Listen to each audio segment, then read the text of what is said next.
Distinguished guests, please take your seats. Our program will begin momentarily.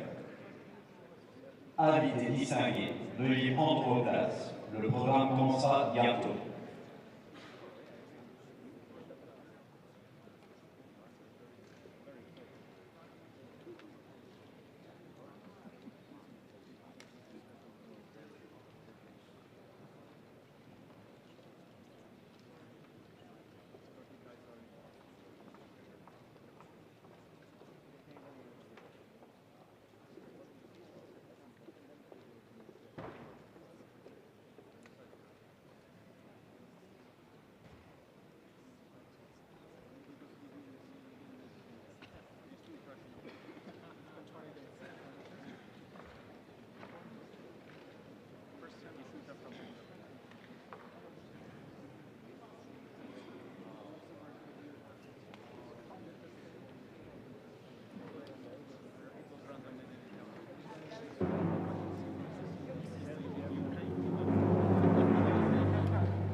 Distinguished guests, welcome to the Andrew W. Mellon Auditorium for an event commemorating the 75th anniversary of the North Atlantic Treaty Organization.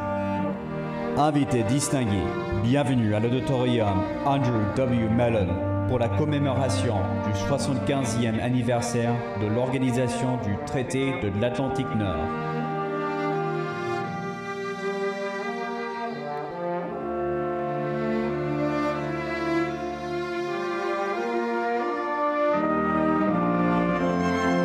Distinguished guests, the First Lady of the United States, accompanied by Mrs. Ingrid Schuller, and the spouses and partners of the NATO Allies and partner countries. Invités distingués, la Première Dame des États-Unis, accompagnée par Madame Ingrid Schuller, et les épouses et les partenaires des pays alliés et partenaires de l'OTAN.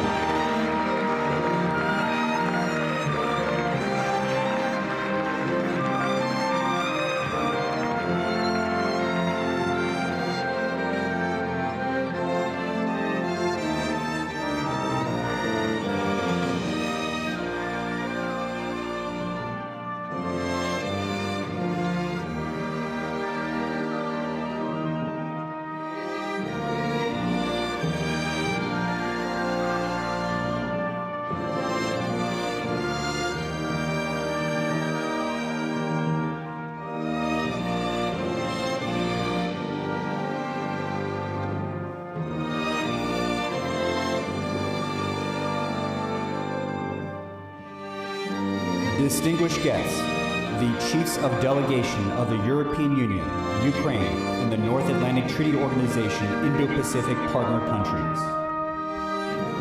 Invités distingués, les chefs de délégation de l'Union européenne, l'Ukraine et les pays partenaires indo-pacifiques de l'Organisation du Traité de l'Atlantique Nord.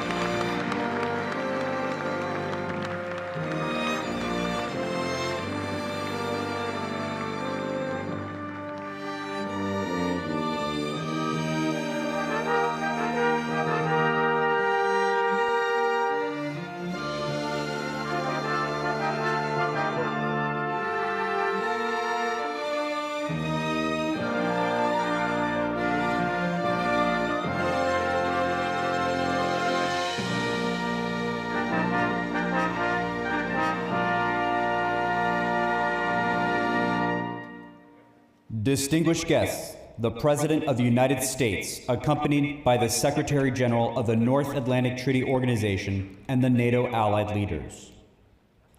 Invités distingués, le Président des États-Unis, accompagné par le Secrétaire Général de l'Organisation du Traité de l'Atlantique Nord et les alliés OTAN.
Distinguished guests, the NATO Allies. Invités distingués, les alliés OTAN.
The day of days for America and her allies.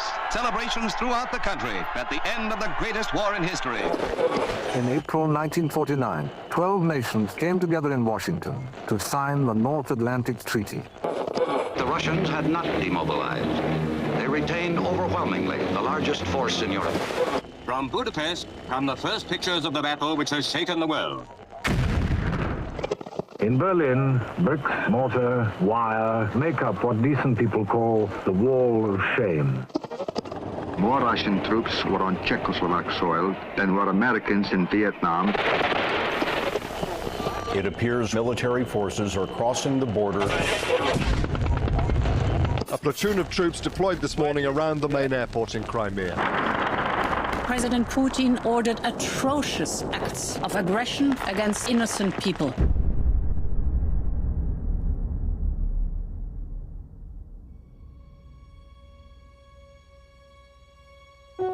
What does it really mean to be a good friend? To be there for somebody else? To know that they will be there for you? To have each other's backs? But we all know that true friendship is not that simple. There's more to it than that. There's more demanded of you than that. In this treaty, we seek to establish freedom from aggression. To protect this area against war will be a long step toward permanent peace in the whole world. Friendship starts out as a promise we make to each other and to ourselves. Let every nation know, whether it wishes us well or ill, that we shall support any friend, oppose any foe, to assure the survival and the success of liberty. It's a pledge to take the other's interests as seriously as you take your own. We are determined to resist aggression, whatever its force, and whatever kind of force is needed to resist it. Over time, it creates an unbreakable bond, an alliance, partnerships. That alliance becomes an identity, an expression of who we are as people. Those partnerships make us all stronger. There's a moral compass at work that not only guides us, it's on display for all the world to see. Mr. Gorbachev, tear down this wall.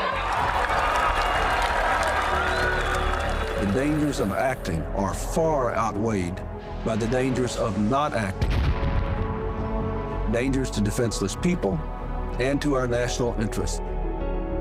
NATO is a defense alliance. NATO has no intention of attacking anybody.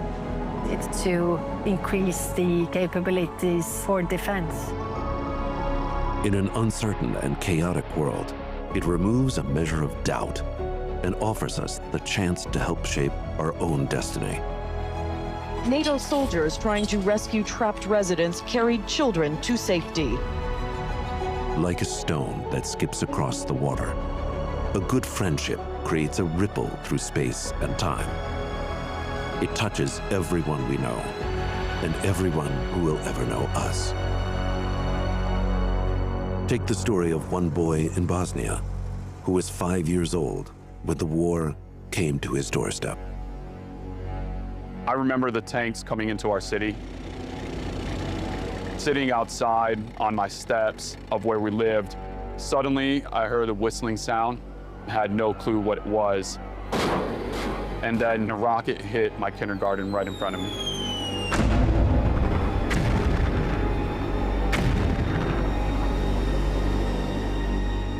Byro Bazaiko also remembers the day the Allied forces helped liberate his city and returned his father from a concentration camp.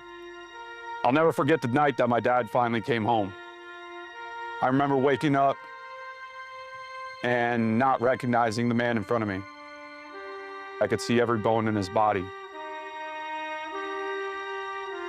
Without the presence of NATO, I don't know if I would be here today, yet alone my entire family. The memories of his childhood would be a defining moment of his life. I felt like I always had a calling for service. I remember getting to go to Afghanistan and Iraq. And every time that I would see a child living in that danger, I couldn't help but see myself. There's a lot of bad people out there that are willing to do evil and unimaginable things, and the world needs good people to be able to step up and stop that. This alliance is not just about military action under the terms of a decades-old treaty. This is a constantly evolving dialogue about the dangers in the world today. The defense of freedom is not the work of a day or a year. It's the calling of our lifetime. When others do better, we do better as well. Friendship takes work. The job today is defending a better, safer future together. With unity and strength, NATO will continue to rise to any challenge, to preserve peace, prevent conflict, and protect our people. To be a good friend means that you want the same for your friends' kids as you want for your own. The chance at a better life. And when the darkest hour arrives, you know that you will not face it alone. In the wake of the 11th September attacks against the United States of America, it shall be regarded as an action covered by Article 5 of the Washington Treaty, which states that an armed attack against one or more of the Allies shall be considered an attack against them all. NATO guarantees our security and prosperity. Together, we work to prevent conflict and preserve peace for 1 billion people. True friendship is more than a promise, more than just signatures on a piece of paper. It's a way of navigating life. And when you show yourself as worthy of true friendship, it draws others with that same sense of commitment to your side. We are together, we are strong, and only together we will be able to defend our NATO territory. And builds a community based on shared principles of collective security and prosperity. By training constantly together under pressure, then we can increase our capability and our war-fighting ability. What does it mean to be a good friend? That idea has created the most powerful alliance in human history. East German government has opened all its border crossings to the west. After 28 years, the Berlin Wall has come down. I don't have even the English words to explain how I feel. The signing of a treaty that finally brings peace to Bosnia. Thousands of freedom candles are burning across the center of Prague. We are a free country. For the first time, we are very proud to be here. And every day, we get a little stronger together. Each member of NATO knows that the strength of our people, the power of our unity, cannot be denied. NATO, safeguarding freedom since 1949, defending our future together.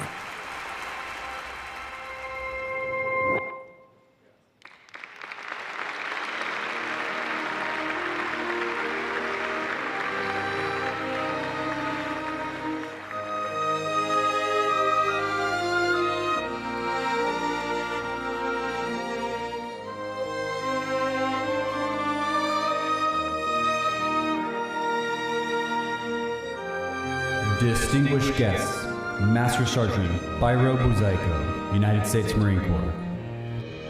Invité distingué, Maître Sergent Byro Buzaiko, Fusilier marin des États-Unis.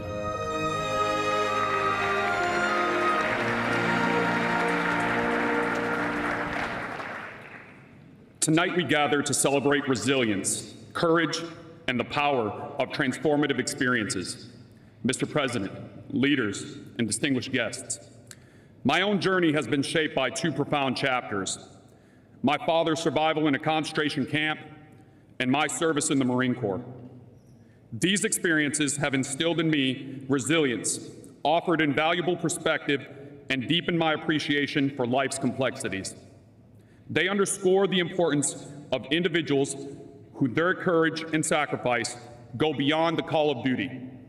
Tonight, as we come together to honor such remarkable stories and achievements, let us be inspired by the profound impact one person's journey can have on shaping our world. It is my privilege to introduce and welcome one of those individuals this evening, Secretary General Jens Stoltenberg, a distinguished leader who has shaped the course of NATO's history. Secretary General Stoltenberg has served as NATO Secretary General since October 2014. Across a career that has included service as Prime Minister of Norway and UN Special Envoy for Climate Change, Secretary General Stoltenberg has shaped the global response to the most pressing challenges of our day. His tenure at NATO has been marked by groundbreaking initiatives. Under his leadership, NATO has implemented its largest reinforcement of collective defense since the Cold War, enhancing readiness to address terrorism, cyber threats, and hybrid warfare. Secretary General Stoltenberg's leadership underscores the importance of unity and commitment among allies, ensuring NATO remains at the forefront of global security challenges. Please join me in welcoming Secretary General Jens Stoltenberg.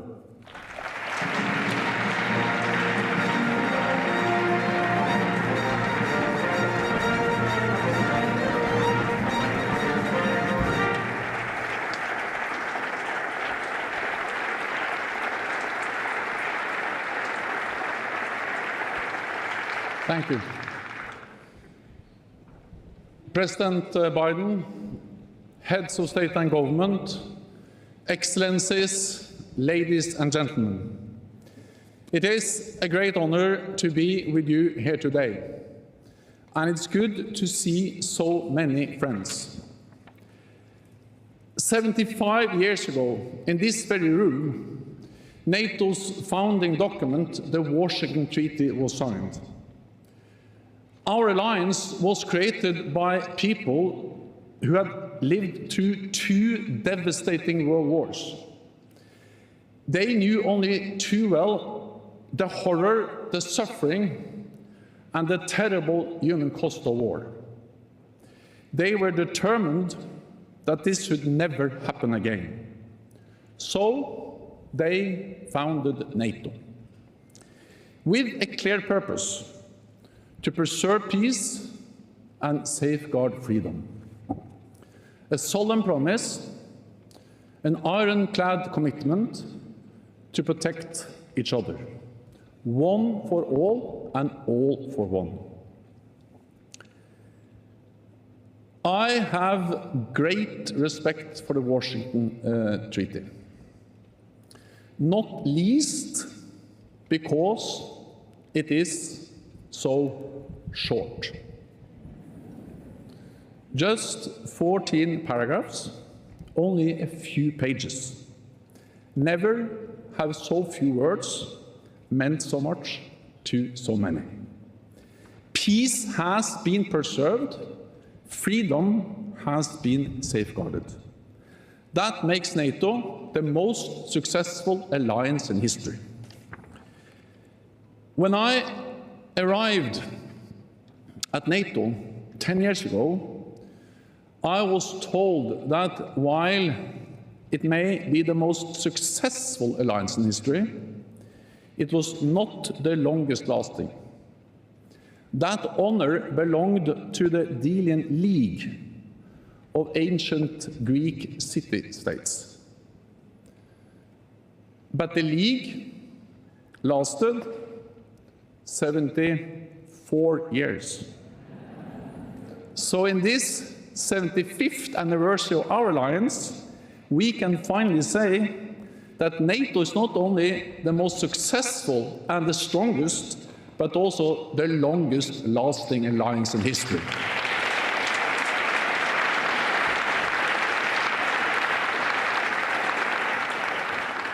To understand the enduring success of NATO, it is important to recognize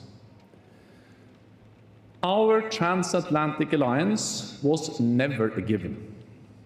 On the contrary, it is a result of deliberate choices and difficult decisions. Starting with NATO's creation. After World War II, many Americans wanted to leave Europe and bring their boys back home, just as the United States did after World War I. Fortunately, this time, courageous leaders on both sides of the Atlantic were able to defy opposition and create a transatlantic alliance to deter the Soviet threat. Gradually, a bold and controversial idea emerged that we needed to talk to our enemy to minimize the risk of an arms race spiraling out of control and leading to nuclear Armageddon. Step by step, to difficult talks and hard negotiations, an architecture of arms control was agreed. Thousands of weapons were destroyed, transparency and trust built. The world became a safer place due to deterrence and defense, but also due to disarmament and dialogue. And in time, the Cold War ended without NATO firing a shot.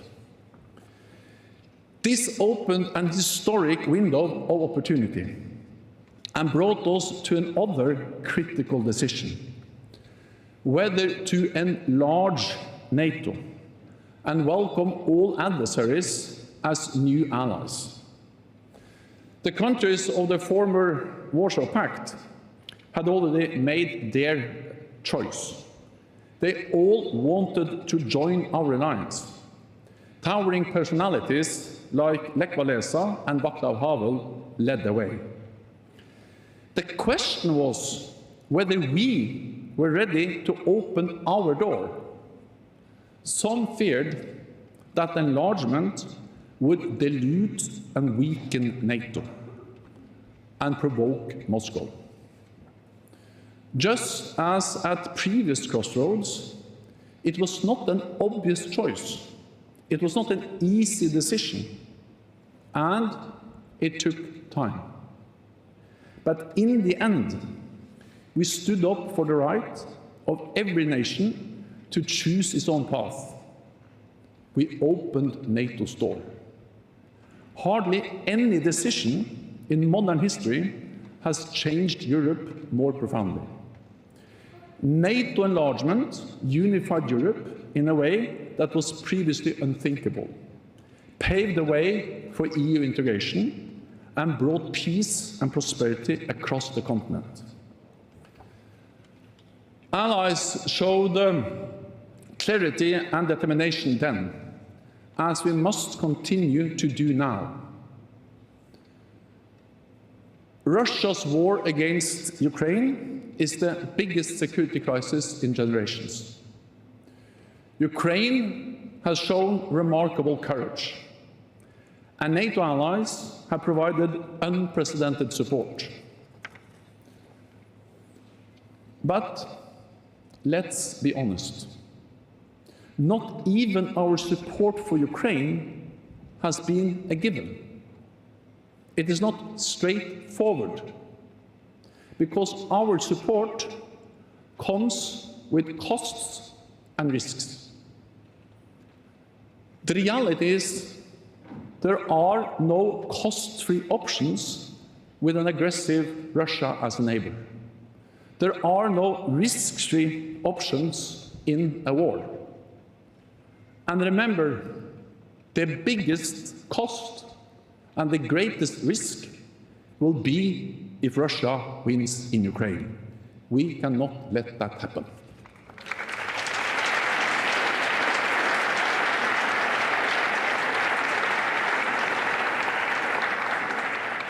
Not only would it embolden President Putin, it will also embolden other authoritarian leaders in Iran, in North Korea, and China.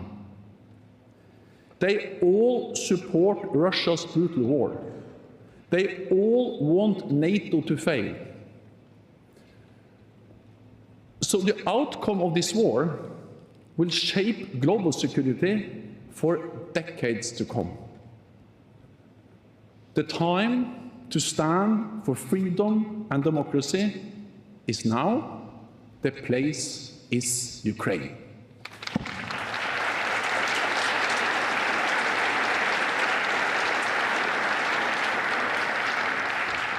Over the last 75 years, the transatlantic relationship has weathered many storms.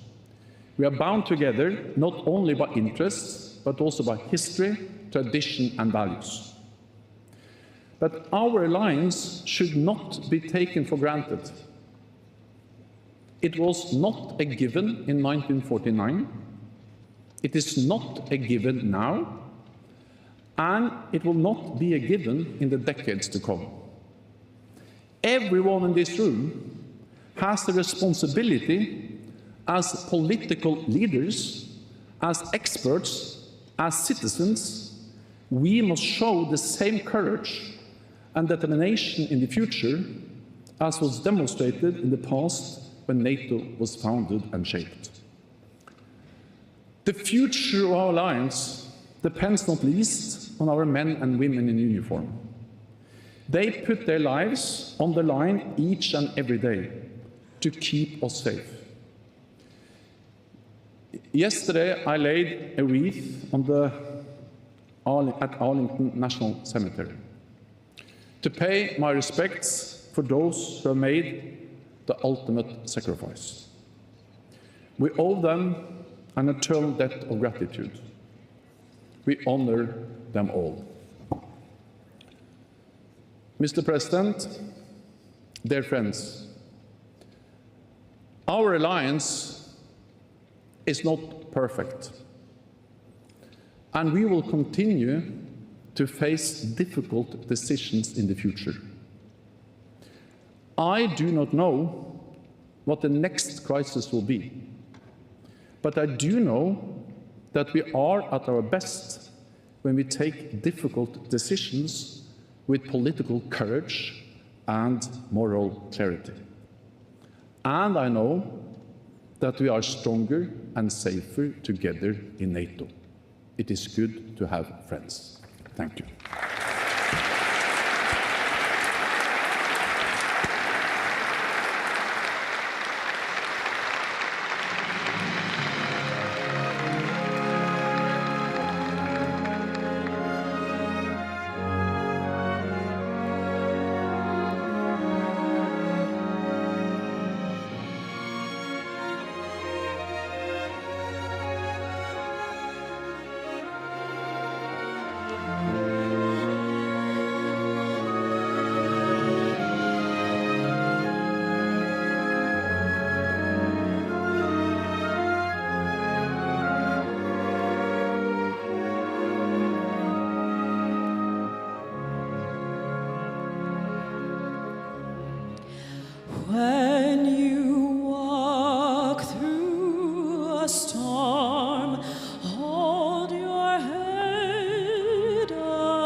Distinguished guests, the President of the United States.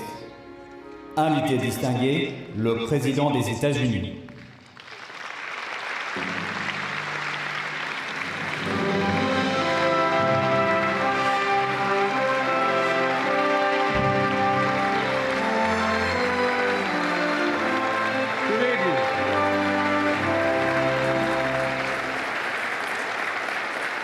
Welcome. In 1949, the leaders of 12 countries, including President Truman, came together in this very room. History was watching. It had been 4 years since the surrender of the Axis powers and the end of the most devastating war the world had ever known. Here, these 12 leaders gathered to make a sacred pledge to defend each other against aggression, provide their collective security, and to answer threats as one, because they knew to prevent future wars, to protect democracies, to lay the groundwork for lasting peace and prosperity, they needed a new approach. They needed to combine their strengths. They needed an alliance. And here they signed the Washington Treaty and created the North Atlantic Treaty Organization, the single greatest, most effective defensive alliance in the history of the world. Mr. Secretary General, leaders of NATO countries, foreign and defense ministers, representatives from partner nations and the European Union, and members of Congress, distinguished guests, welcome, welcome to the 2024 NATO Summit. It's a pleasure.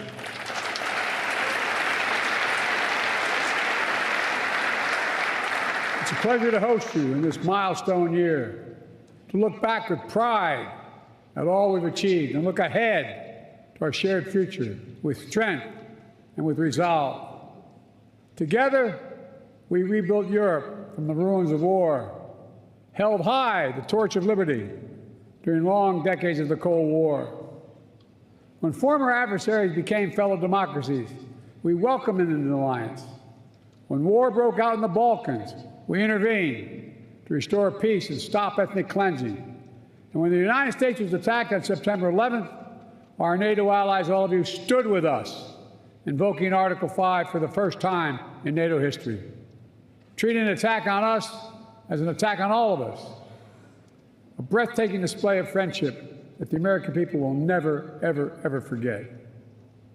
Through all this history, when great changes occurred, people would ask, can NATO adapt?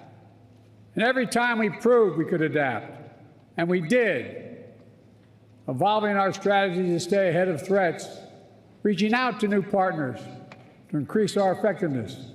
And here with us today are countries from the Indo-Pacific region.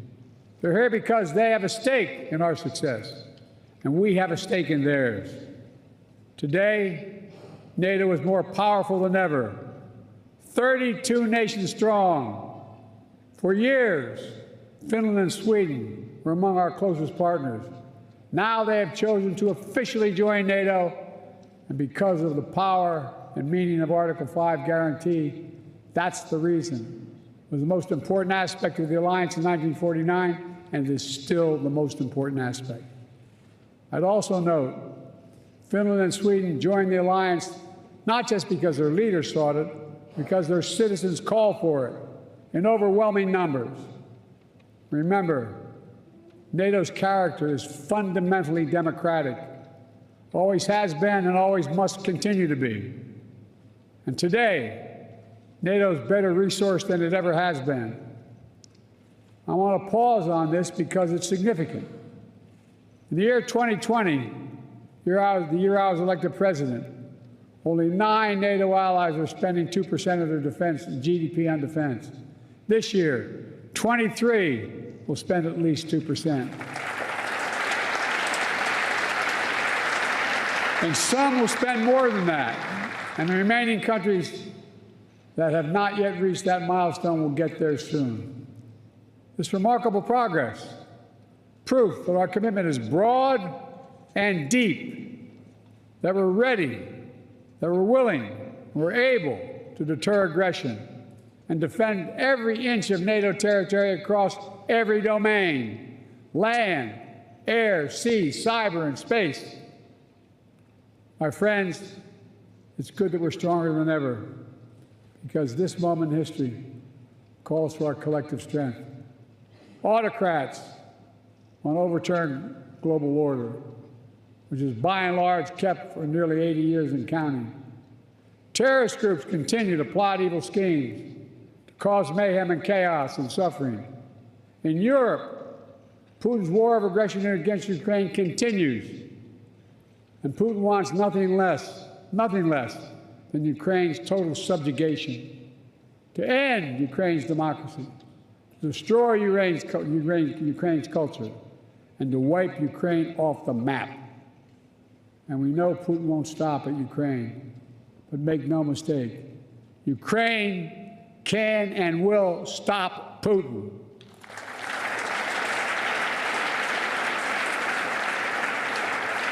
Especially with our full collective support. And they have our full support. Even before Russian bombs were falling in Ukraine, the alliance acted. I ordered the U.S. reinforcements at NATO's eastern flank. More troops, more aircraft, more capabilities. And now the United States has more than 100,000 troops on the continent of Europe. NATO moved swiftly as well, not only reinforcing the 4 existing battle groups in the east, but also adding 4 more in Bulgaria, Hungary, Romania, and Slovakia, essentially doubling NATO's strength on the eastern flank. Together, we've built a global coalition to stand with Ukraine. Together, we provided significant economic and humanitarian assistance. And together, we've supplied Ukraine with weapons it needs to defend itself: tanks, armored fighting vehicles, air defense systems, long-range missiles, and millions of munitions. The United States and nearly 24 allied partners have signed the bilateral security agreements with Ukraine, and more countries will follow. Today, I'm announcing the historic donation of air defense equipment for Ukraine.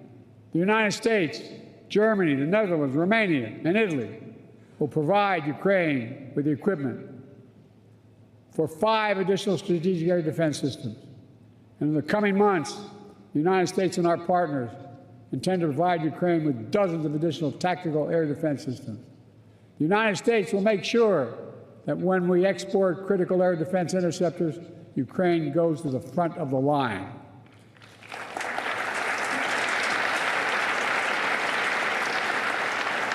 They will get this assistance before anyone else gets it. All told, Ukraine will receive hundreds of additional interceptors over the next year, helping protect Ukrainian cities against Russian missiles, Ukrainian troops facing air attacks on their front lines. Make no mistake, Russia is failing in this war. More than 2 years into Putin's war of choice, his losses are staggering. More than 350,000 Russian troops dead or wounded. Nearly 1 million Russians, many of them young people, have left Russia because they no longer see a future in Russia. And Kyiv, remember, fellas and ladies, was supposed to fall in 5 days, remember? Was still standing 2.5 years later and will continue to stand.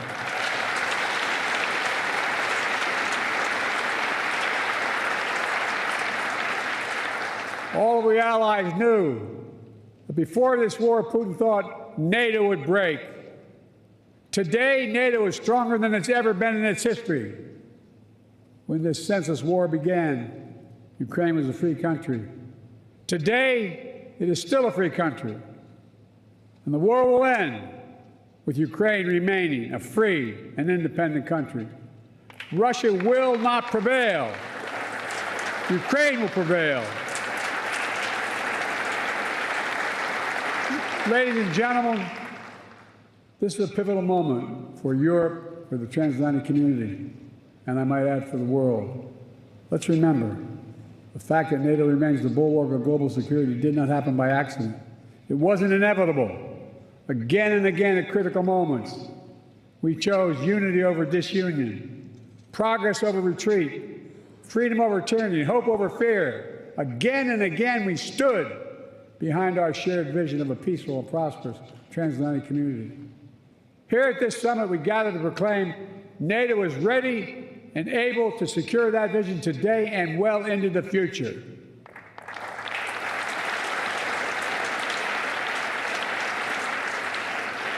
Let me say this. An overwhelming bipartisan majority of Americans understand that NATO makes us all safer. The fact that both Democratic and Republican parties are represented here today is a testament to that fact.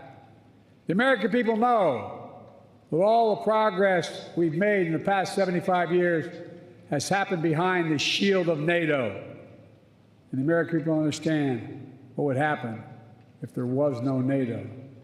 Another war in Europe, American troops fighting and dying, dictators spreading chaos, economic collapse, catastrophes. Americans, they know we're stronger with our friends, and we understand this is a sacred obligation. As President Reagan put it, and I quote, "If our fellow democracies are not secure, we cannot be secure. If you are threatened, we are threatened. If you're not at peace, we cannot be at peace." Reagan knew it then, and we know it now. Our nations will continue to keep faith with what we pledged in years to come. Now, if you'll indulge me, I'd like to end my remarks in a slightly unusual way. NATO is an alliance of nations, but also made up of leaders. And one person in particular has done an extraordinary job leading NATO for the last decade. Secretary General Stoltenberg, would he come forward?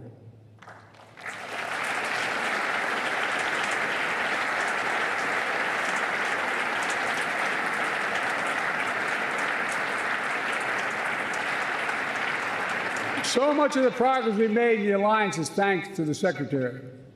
He's a man of integrity and intellectual rigor, a calm temperament in a moment of crisis, a consummate diplomat who works with leaders across the political spectrum and always finds a way to keep us moving forward. Secretary, you've guided this alliance through one of the most consequential periods in its history. I realize, I was talking to your wife, I personally asked you to extend your service. Forgive me. And you put your own plans on hold. When the Russian war in Ukraine began, you didn't hesitate. Today, NATO is stronger, smarter, and more energized than when you began. And 1 billion people across Europe and North America, indeed the whole world, will reap the rewards of your labor for years to come in the form of security, opportunity, and greater freedom. For these reasons, I'm pleased to award you the highest civilian honor the United States can bestow, the Presidential Medal of Freedom. Ask the military to come forward.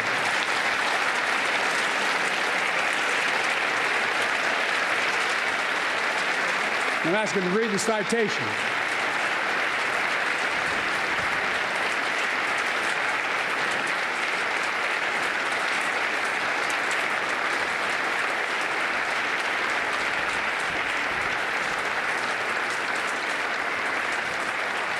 The President of the United States of America awards this Presidential Medal of Freedom to Jens Stoltenberg. A visionary statesman and ceaseless defender of democracy, Secretary General Jens Stoltenberg has guided the NATO alliance through the most consequential decade for European security since World War II. When Vladimir Putin launched his brutal assault on the people of Ukraine, betting that NATO would break, Secretary General Stoltenberg proved him wrong. Under his stewardship, NATO has become stronger and more united than ever, and Americans for generations to come will benefit from the safer world he helped create. He demonstrates that the core truth of the alliance is as powerful now as it was 75 years ago. Together, we are stronger.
This is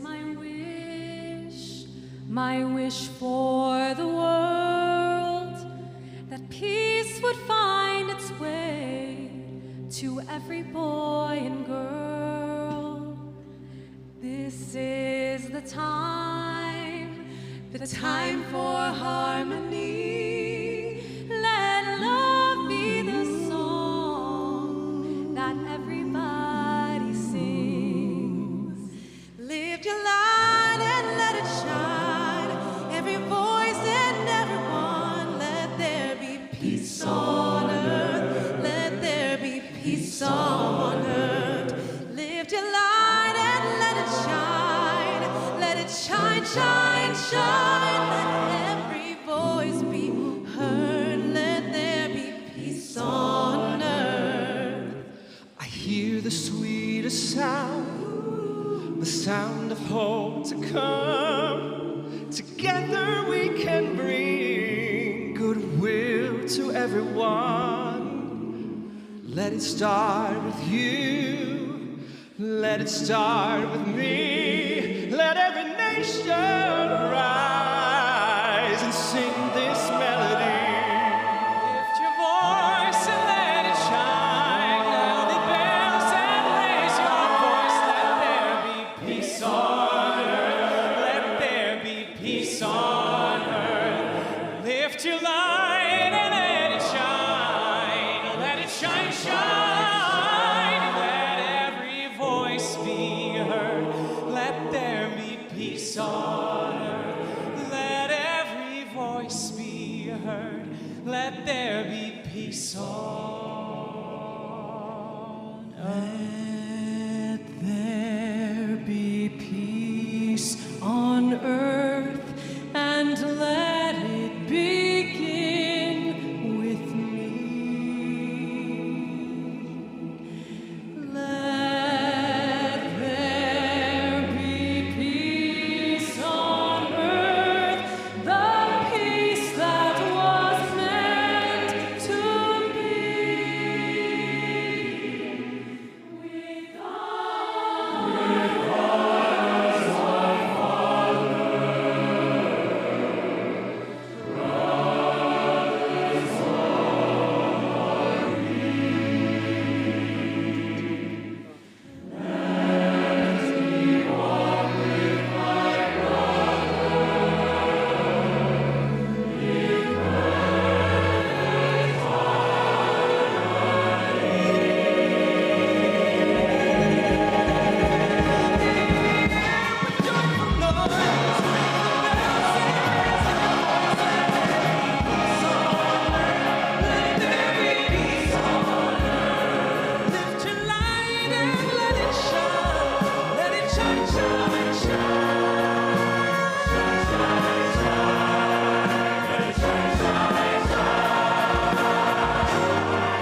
Distinguished guests, this concludes our program.